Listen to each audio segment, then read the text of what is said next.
Hello, guys and girls.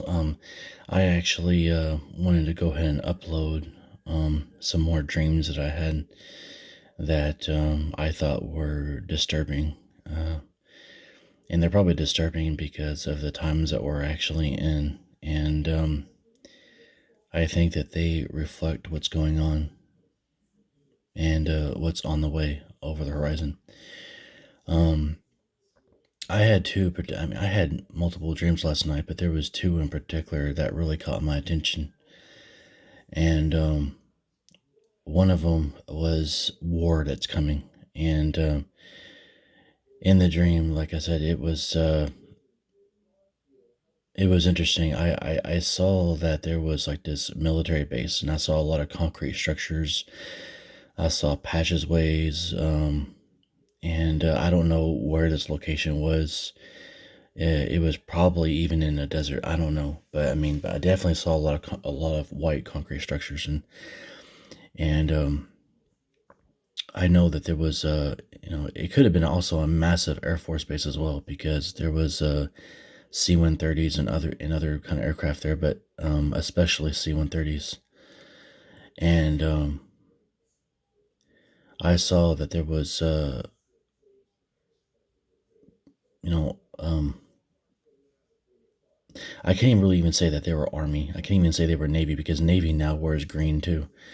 But let's just say that I saw many soldiers, and I mean many, thousands upon thousands upon thousands and thousands, that were wearing the typical green uniform, NW, and Navy work. Or with the Navy, it's an NW, Navy working uniform, but it doesn't necessarily mean they're Navy though. But I did actually see plenty of soldiers. Good God, they're,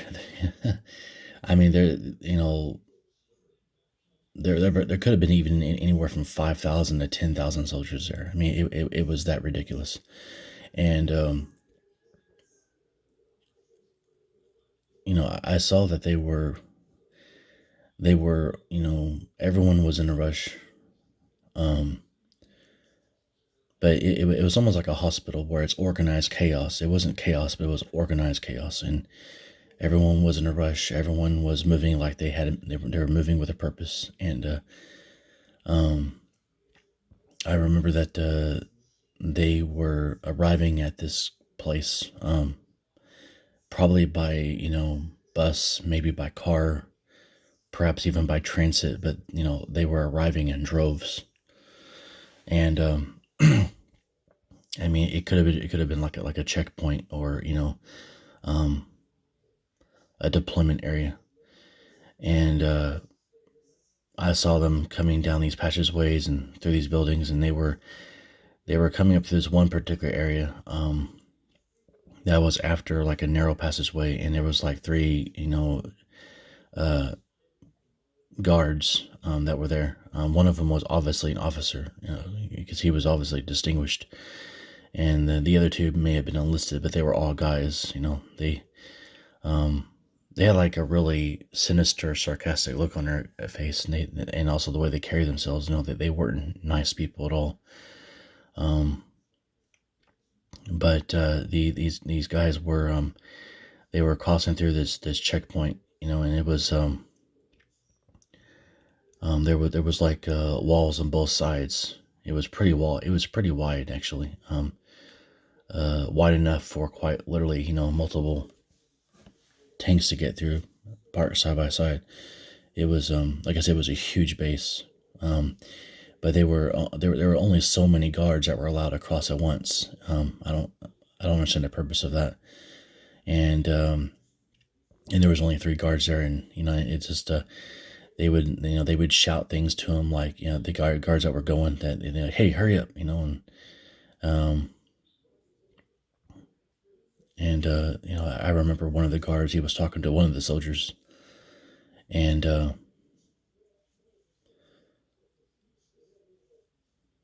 he was telling, I think he told him to hurry up, and of course he said yes sir, and he started running. Before they were walking pretty fast across the place, and um they were just shouting and barking orders at them, and then they would after they crossed this checkpoint, there was like 10 or 20 at a time. I think there was like 10 at a time that were going through. But the next stage was I saw them boarding this C-130 plane, and it was I've never been inside of a C-130 plane, but I've seen pictures of the interior, and this particular C-130 plane was modified for troop carrying. And what was interesting is that the C-130 didn't have any seats. There was literally no seats at all. I mean, they actually had these soldiers, sit down on the metal floor, and there was these seatbelts that came up out of the floor, and they would, I don't know. I know how silly it sounds, but it's just but they were packed in there like literally like sardines, close, really close together. Definitely did not consider personal space at all whatsoever. And but they were parked in, they were packed in there like sardines, and I mean there must have been, oh my gosh, I mean I guess having seats in a C-130, I mean it would definitely diminish the capacity for more troops. So I mean they were trying to pack as many soldiers into the C-130 as possible. I mean, I don't know why a C-130. I mean, I don't know if it's symbolic or if this is what they would really do. But, I was thinking to myself, because of air turbulence, I mean, their asses are going to hurt. Their bodies are going to hurt, going through rough air and bumping around like that. It's a hard metal floor. But, there were seatbelts that came up out of the floor and out of the walls and just strapped in there. And they were really close together. I mean, and I couldn't help it but think about, like, I remember in American history class, they were talking about how, during the antebellum years when slaves, they had a like a diagram of how to lay the slaves out on the ship to get as many in there as possible. You probably saw the same diagram. We studied it in American history class, but it was during the slavery period. They had these slave ships, but they show the diagram of how to lay out the slaves to get as many in there as possible. And they really were laid out like sardines, like side by side, back to back. But these soldiers here, were sitting up, and, they were like really, really close together, and, no attention to personal space, no attention to comfort, but, they had these seatbelts that kept them, tied down to the floor or tied to the wall. And they, gosh, I mean, I can't even imagine how many they were able to fit in there, but, it was crazy.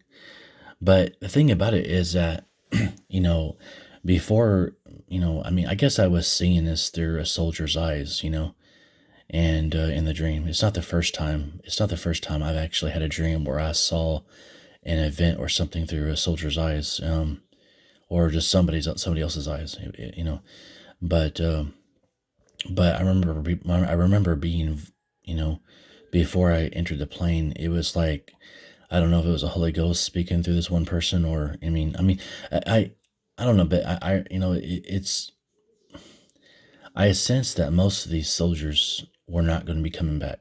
That they were literally off to war. I felt very strongly about that they were off to war, and it was a really, and I even heard that, I even heard that most of these soldiers are not coming back.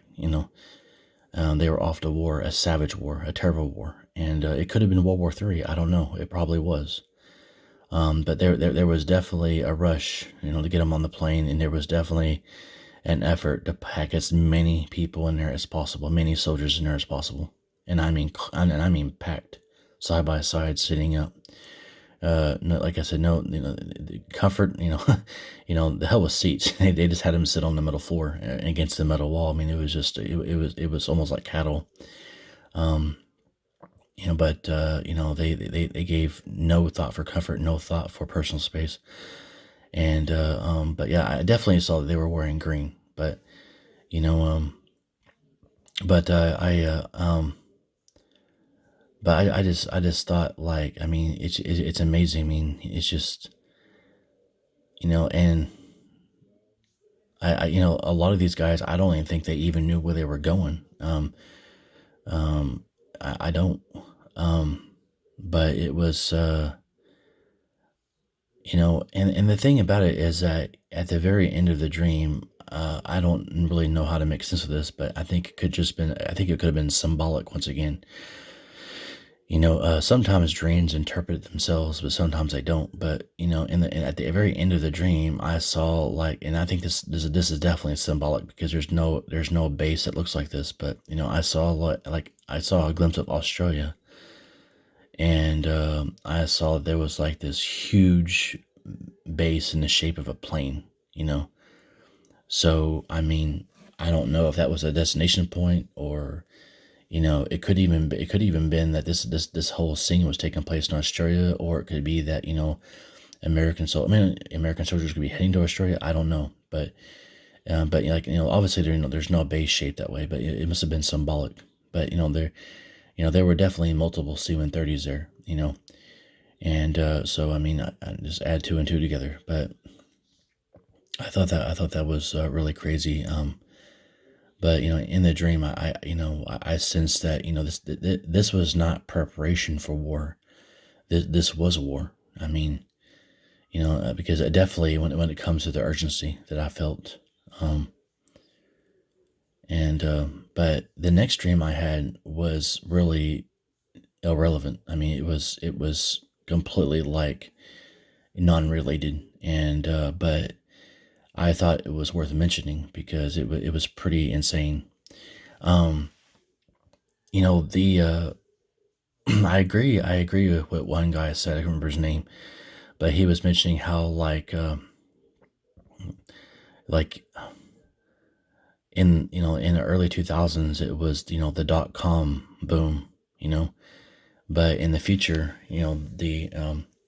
the next decade, then a decade after, it's going to be the DNA boom, the genetic boom, and but you also have computers that are evolving at almost at like the speed of light.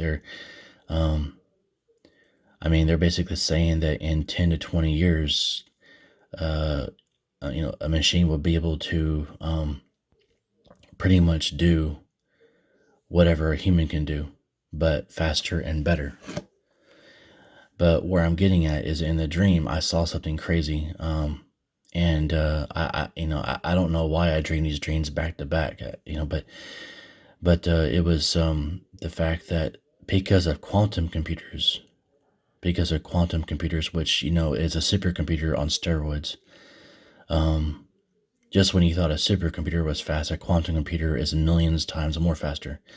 Can handle much larger calculations. Can do. I remember there was like I think there was like an article on the internet I saw about like a month or 2 months ago, and they were talking about how a quantum computer was able to calculate this formula down to like a second, or even probably in half a second, and it would have taken a supercomputer 10,000 years to figure it out. I don't know how they come up with that, but but it's interesting. But where I'm getting at is, in this dream, I was aware, and that because of quantum computers, they're able to synthesize DNA. Just like how we have synthetic oil, we have synthetic honey, we have synthetic this, synthetic that. But in the dream, I was able to notice that they were able to, because of supercomputers, like quantum computers actually, um, they're able to do things that they haven't been able to do before, and synthesizing DNA. But they're able to do it to the extent that they're able to quite literally create life, like quite literally be God. And I don't mean cloning either. And but I saw in the dream that it was Jurassic Park, but for real this time, that they really are going to make actual dinosaurs, if they haven't already, synthesizing DNA. And And I saw that in a dream that, it was Jurassic Park all over again, but this time it was real, and but they were synthesizing DNA, and they were literally, they were making, actual dinosaurs. But I mean, without even having to use the original material. I mean, the original DNA. They were actually, I don't know, maybe some way, somewhere, somehow they managed to get a hold of fresh DNA, but I honestly don't know how that's possible. I mean, after 65 million years, I mean, the only fossils they were able to find were those are rock. There was that one report. I was watching this program on National Geographic or whatever, and I mean, I really don't know what to make of it. I mean, I'm not gullible. I don't go out of my way to believe whatever I hear, but I mean, I'm not really sure what to believe or what to think. But they were saying that there was this one particular. I don't even, man, I heard this report a really long time ago. I don't even remember where it was, but they were saying they cracked open this one fossil and there was actual, soft tissue inside. And I don't really know if I believe that, but I mean, 65 million years. I mean, come on. Like, personally, I don't believe it because, they were also mentioning on the same program how, like, they were trying to clone woolly mammoths, but they were trying to find actual, good cells to clone. And it's hard to do after the Ice Age. And the Ice Age was only 10,000 years ago. Well, we're talking about 65 million years ago. So I don't think there's a shot in hell of them finding fresh DNA on dinosaurs. I mean, unless there was like some scattered survivors here and there, which there probably is, like the Loch Ness monster. But in the dream, like it was like they were able to synthesize DNA using quantum computers, and they were able to literally make freaking dinosaurs from scratch. And just like you synthesize honey or oil, I mean, it was just, it was unbelievable. And they actually, I saw this, like this one, it was like this one dinosaur looking creature that looked almost exactly like the one from Jurassic World. And this thing was freaking huge. I mean, it was crazy big. I mean, it had to be a good, oh my gosh, it had to be like 30 feet tall, probably even taller. But it really did.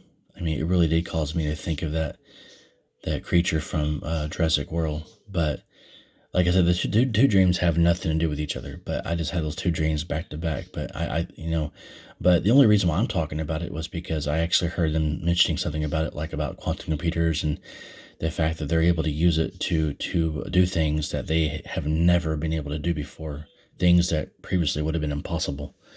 And them actually, manufacturing, DNA strains. And but with quantum computers, it makes it so much easier. And so, I mean, I wouldn't be surprised. But anyway, it was two very disturbing dreams. But I guess the most disturbing part, the most disturbing part of the second dream was the fact that just like in Jurassic World or Jurassic Park, I mean, these creatures, I mean, like mistakes happen. It could be even intentional mistakes, but I saw them actually getting out and literally eating people. But the thing about it is, I'm gonna wrap it up with this. It was funny how, like, when I woke up, I was thinking about these two scriptures. Like, it talks about how, like, in the last days, the people's hearts fell in them for fear for the things coming upon the world. And it also talked about that there was another scripture that was equally impressive. Talks about that there will come tribulation in those days that hasn't been seen since the beginning of man, nor shall there ever be again. And with that being all said, I mean, I wouldn't be surprised if all these things that used to be science fiction become science fact, actually. But yeah, it's just, but it was crazy. But anyway, I want to leave it at that.